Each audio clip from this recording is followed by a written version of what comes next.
Hey loves, welcome back to my YouTube channel. If you're visiting my YouTube channel for the very first time, please do to like, share, subscribe, comment on this video, turn on your post notifications, get notified every time I post a new video. So today's video is a bit different because I think this is going to be my first actual faith video on my channel. So like every other thing is probably me mentioning it in the passing, but this is going to be like the very first faith video. But we're going to be talking about things that God is teaching me right now. They might not be new to you guys, they might not be new to a lot of people, but like God has just been like pointing these things out for me to see clearly. I really hope that this video helps someone out there, because in as much as I say things God is teaching me, these are also general things that are very much true and would apply to any other person. Without further ado, let us get right into this video. Hey, it's the Nigerian girl.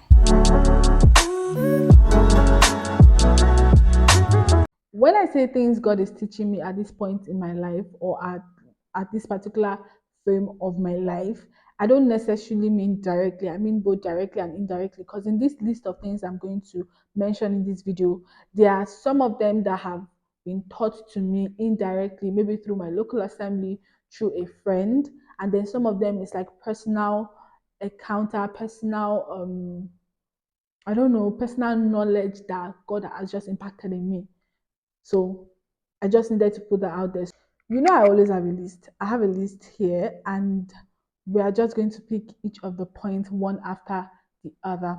One of the things that God is teaching me in recent times is that discipleship is not all bed of roses. And now, discipleship that I'm referring to now is not just about Christian context. I'm talking about basically everything in your life. And I'm using the word discipleship because I don't know any other thing to use to like explain what I mean.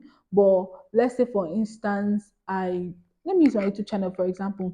I want to start a YouTube channel, or I've started a YouTube channel. It gets to a point where it gets uncomfortable for me, or I get lots of ideas or want to put on my YouTube channel and all of that. That does not mean that comes to the end of whatever you're doing. So that's what I mean by discipleship is not all bed of roses. So it gets to a point where you get uncomfortable, but you need to look past the uncomfortability, because it's just going to put you in a better position. So you should not expect that, or if I'm under the leadership of someone, if I'm trying to gain something, if I'm trying to work towards something, it's supposed to be comfortable every other time, whether or not you like that thing or not. So if you're working at a company that you really very much like, there are chances that it is not every time that it's going to be comfortable for you. It is not every time that you're going to be enjoying working there.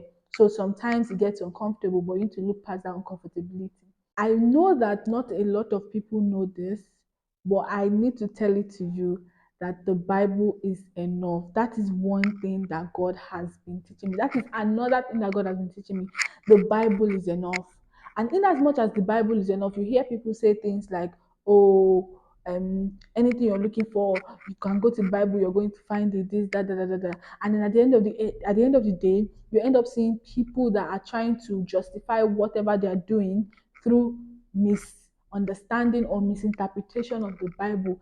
And one good thing is that my church is currently on this Bible series called the Bible Experience, which has actually opened my eye to a lot of things. So now I feel like God is teaching me that, or I know that God is teaching me that, number one, the Bible is enough.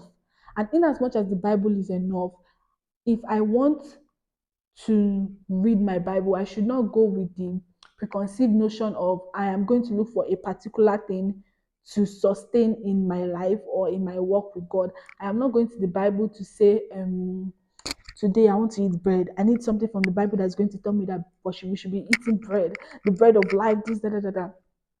So whenever I'm going to the Bible, whenever I'm going to do Bible study, I'm going to the Bible to know what God has said through the apostles, through the prophets, to me. I am not going to look for what I want God to tell me. I don't know if that makes sense. He said I should go to the Bible to know, to learn more about what God is saying to me. A lot of people have an issue with this one. See, a lot of Christians, a lot of believers have an issue with this one. Like, even people that are not Christians, they probably have an issue with this. So, this position where you know something you're doing is not right. But because you are selfish, because you just want to be you in all your glory, because you just want to be you. You now find yourself in a position where you're saying, oh God, if I should not be doing this thing, oh, give me a sign. If I shouldn't be talking to this person, give me a sign. Da, da, da, da, da, da, da. And then you clearly know that doing this thing or hanging out with this person or accommodating these things would only cause you harm.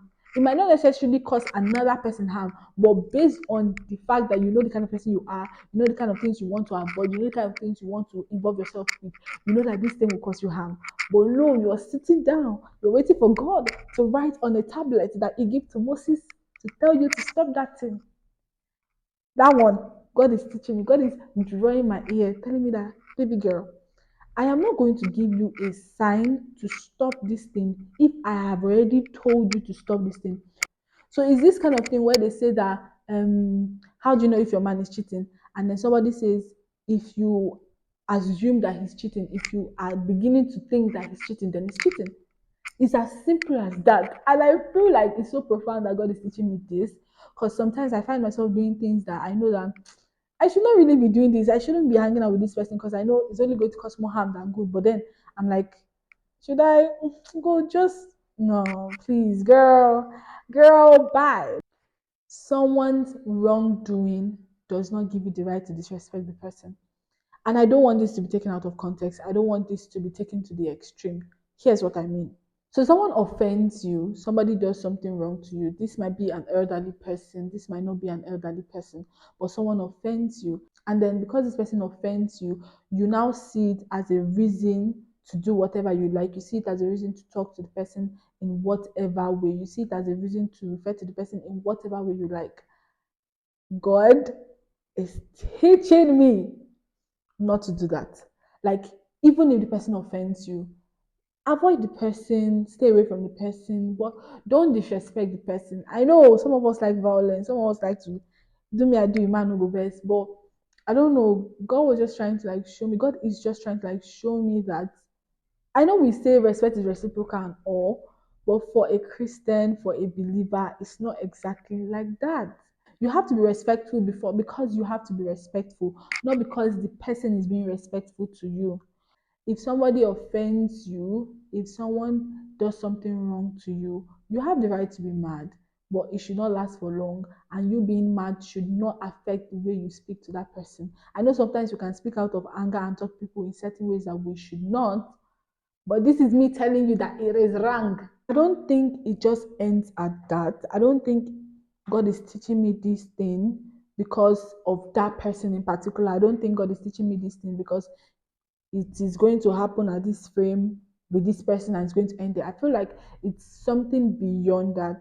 It's something that you might not necessarily see the result as to why you shouldn't do that right now, but eventually you're going to see it. God being sovereign does not exclude you from the responsibility of the actions that you take. God is sovereign, but when you do something, you are responsible for that action because you had a choice whether to do that thing or not to do that thing. So don't go about blaming devil for everything. You did what you did, own up to it, okay? Well, you had a choice. If you did not do what you did, we wouldn't be here. It's literally that simple. In as much as God is sovereign, in as much as the will of God will always prevail, your actions, you are responsible for them. The things you decide to say, the things you decide to do, you are responsible for them. You're mad at someone, whatever you say to that person, you are responsible for it, whether or not the anger had a place to play or not. You are responsible for it. God is teaching me to trust Him completely, without a plan B and without a doubt. Now, there's a balance when it comes to this thing. When I say teaching me to trust Him completely without a plan B, it does not mean you should sit down, relax, and then watch miracle happen like never before. You need to put in the work while you're trusting God. But where the balance is that while you're putting in the work, you are not trusting the work you're putting in. You're trusting God to bless the work you are putting in. You don't just pray, pray, pray, pray, pray, pray, pray. You have to put in the work too, because God is going to bless the work. What do you expect? Do you expect Him to just bless thin air? Sometimes we trust God to do something, but then we're already thinking, in case this one no work, I will call this person, I will call this person, I will call that person. It does not work like that. So you trust in God to bless your work and not trust your work to bless you. The last thing I feel like God is teaching me is to be patient and to listen. And when I say to be patient and to listen, I'm not just talking about, or He's not just teaching me to be patient and listen to God alone, but He's also teaching me to be patient and listen to people and listen to other people, whether they're younger, whether they're older, whether I know them, whether I don't know them. So when I say it's teaching me to be patient and listen to people, there's something Apostle Aaron says.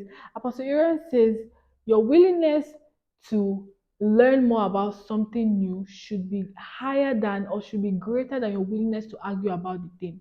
So I've noticed this culture, or rather, I used to have this culture where I used to think that it wasn't a necessity for me to read. I used to think the only reason why I should read is if I have an exam to write or whatever thing like that. But I don't know, in the past year, I have just come to realize that there's so much more to reading than just using it to write exams and everything. For example, you want to start a business and then you're praying to God, oh God, please help me. I want to start this business. I want this business to grow. I want this business to this. I want this business to that. But you're not reading books about people that have done started businesses. You're not reading books about people that have failed at businesses. You're not reading book about people that have progressed, people that have succeeded at their businesses. You're not reading books about these things that you want to learn, these things that you want to do, because you're not patient enough. You want to get married, you're not reading books about marriage. I don't know, but when they said experience is the best teacher, they did not say your own experience. It could be someone else's experience. Why do you have to wait for your own experience to teach you when you can learn from someone else's experience? Read books, be patient to read books, listen to podcasts, listen to what people have to say. And there's an extreme. There are some people that don't really have anything to say but have the platform to say a lot of things. So I'm not saying listen to such people. Obviously, you have to filter what you listen to. You have to know what you're listening to. You have to know what you're getting into your head. And you have to know what you need to let out of your head. You need to know things to learn, things to unlearn. But God asks you to do it. Why are you delaying? Why are you not listening? So even when it has to do with your friendships, even when it has to do with relationships with people, with your family, you need to learn to be patient. You need to learn. This is not me giving you guys advice. This is me explaining how it is to me, explaining how the teaching came to me. You need to learn how to be patient with people. People will not always do what you want every time you want it, but you need to be patient. You need to learn in spite of things that you feel like you won't learn from.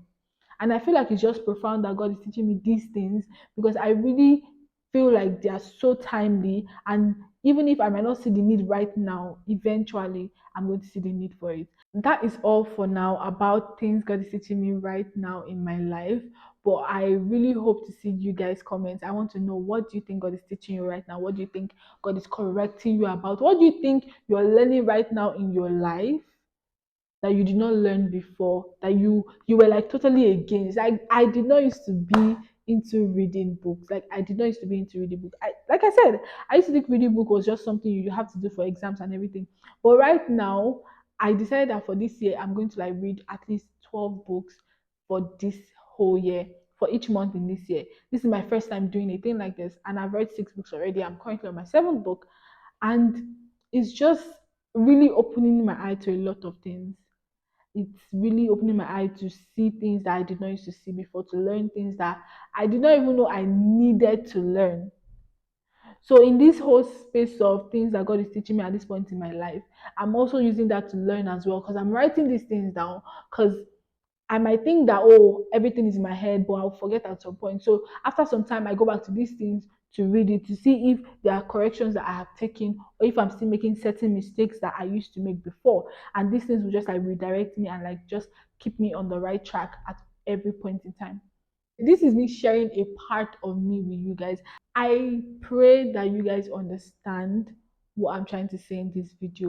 Take this video as God trying to talk to you, because God can talk to us in different ways through different people, even through people that you do not know. And I really hope that this video is helpful to someone out there. If you like this video, make sure to give it a thumbs up, subscribe to my channel, Let me know what you think about this video, and I love you as always. Bye.